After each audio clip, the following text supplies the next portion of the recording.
have to talk to them. I totally understand it in my sleep. Can't take it. Yeah, but it's still a shooting as it is for in other words, the aperture, the aperture, and the aperture and the shutter speed are whatever.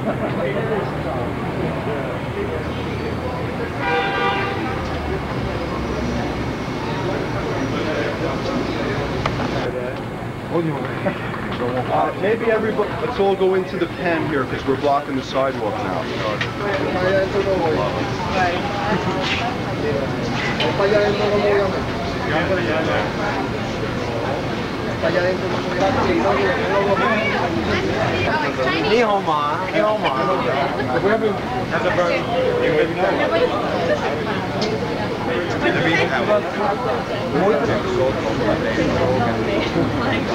Sorry guys, business.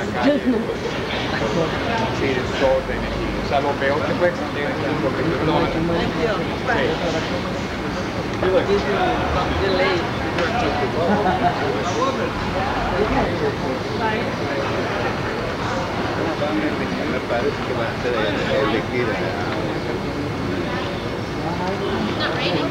Oh yeah, sure. Thank you.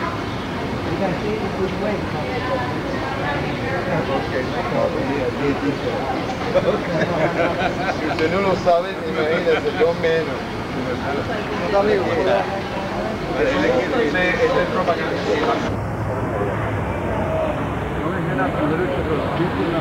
We have literature, but it's very special. It's hard to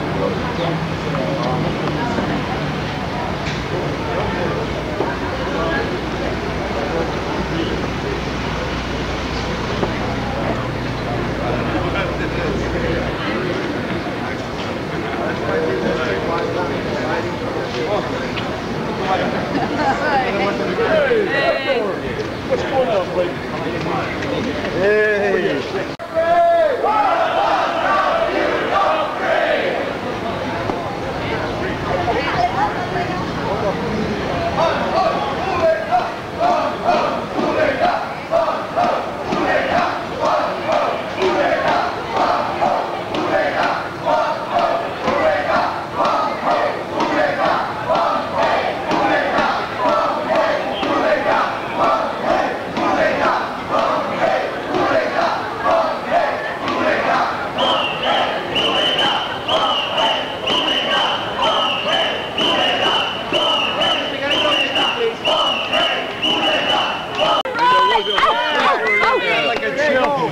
It was beautiful. 6 years ago, I was in Soho in a privileged situation in which I had a wall allowed by a landlord, which is a friendly landlord, existing in Soho. He's still a very good man. He's still alive and kicking in Soho. His name is Charlie, and he owns Whole Foods. What about that football? That man allowed me to be on the wall, and I was there fully fledged with a lot of work, and the police never bothered me because I was protected. One day, I saw Robert Letterman and company, people setting up their work outside on Prince Street, and I saw my buddies there, people that I knew, and Knut Masco, Guillermo was there, and others that now are no longer with us, but most of them are still with us, and still fighting with us, and I saw them harassed, ticketed, and one day I saw them getting arrested en masse.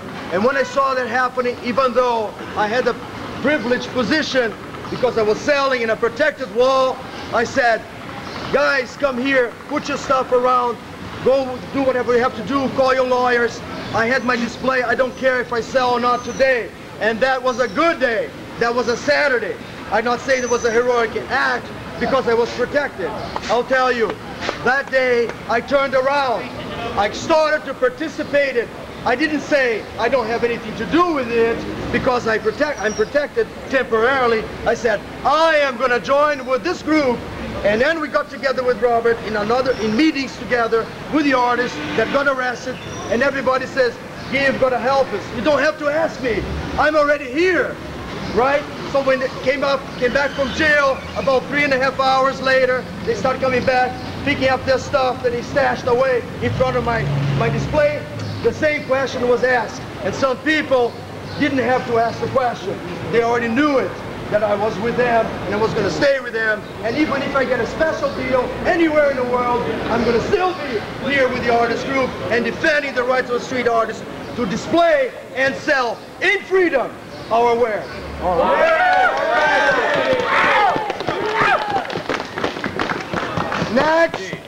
Next, Kim Chapman's going to speak about her experience, which is as recent as just this Sunday. She was harassed and threatened by the police on West Broadway. Let's hear it for Kim. I've lived in New York for 3.5 years, and my decision to move here was based on the fact that I saw people like Guy and other artists years before I moved here selling their work on the street. I thought that was the greatest thing in the world, that you could come to Manhattan, live here, the art capital of the world, and show and sell your artwork on the street. It took me about 3 days to find out that it wasn't true. Within 3 days, I had been harassed and asked to pick up my stuff up at West Broadway and move. I immediately became involved with Robert's group, and I have to say it's one of the proudest things I've ever done in my life. Not just to fight for my right as an artist to show my work, but to fight for my right as an American to speak, to convene wherever I want, to show my work, to communicate my ideas, because it's my First Amendment right, and it's your First Amendment right. And the next person that's going to speak is Newt Masco. Newt is one of the plaintiffs in the federal lawsuit. Newt's been arrested 5 times. Give him a hand. Super Scheiße! Sehr gut. I've been showing my work out on the street since 1993.